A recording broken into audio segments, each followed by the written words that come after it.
Hi മച്ചാമാരെ, ഇപ്പോൾ എൻ്റെ കയ്യിലുള്ളത് സാംസങ്ങിൻ്റെ J1 മിനി പ്രൈം എന്ന് പറഞ്ഞ മോഡലാണ്. അത്യാവശ്യം സൂപ്പർ മോഡലാണ്. ഇറങ്ങിയിട്ട് 8 വർഷമായി. ഇപ്പോൾ ഇതിൻ്റെ കംപ്ലയിൻ്റ് എന്ന് പറഞ്ഞാൽ ഈ പവർ ബട്ടൺ കണ്ടോ, ഔട്ടർ മാത്രമല്ല ഇന്നറും പൊടിഞ്ഞു പോയി. അത് ഇളക്കി നമുക്ക് നോക്കാം.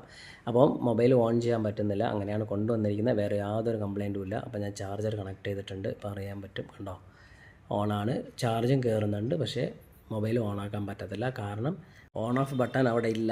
ഔട്ടറും കുത്തി പൊട്ടിച്ചു, അതുപോലെ ഇന്നറും കുത്തി പൊട്ടിച്ച് കളഞ്ഞു. അവിടെ അങ്ങനെ ഒരു ഓൺ ഓഫ് ബട്ടനേ ഇല്ല. ഈ പഴയ മോഡലിലൊക്കെ എന്ന് പറഞ്ഞാൽ സാംസങ്ങിൽ ഓൺ ഓഫ് ബോർഡിലാണ്, ബട്ടൺ ടൈപ്പാണ് വരുന്നത്. അപ്പോൾ അത് കിട്ടുന്നുമില്ല. അപ്പോൾ എന്തായാലും നമ്മൾ ഇളക്കാൻ പോവാണ്. വേറൊരു സൊല്യൂഷൻ മനസ്സിൽ കരുതിക്കൊണ്ടാണ് മൊബൈൽ ഇളക്കുന്നത്. അത് എന്താണെന്നുള്ളത് വീഡിയോ മാക്സിമം സ്കിപ്പ് ചെയ്യാതെ തന്നെ കാണുക മച്ചാമാരെ. സ്റ്റാർട്ടിങ് സ്റ്റേജിൽ, അതായത് ആദ്യമായിട്ടാണ് ഫീൽഡിലാണെങ്കിൽ വീഡിയോ മാക്സിമം സ്കിപ്പ് ചെയ്യാതെ തന്നെ കാണുക. അപ്പോൾ എന്തായാലും മച്ചാനെ ഞാൻ ബാക്ക് പാനൽ ഇളക്കി, കണ്ടോ.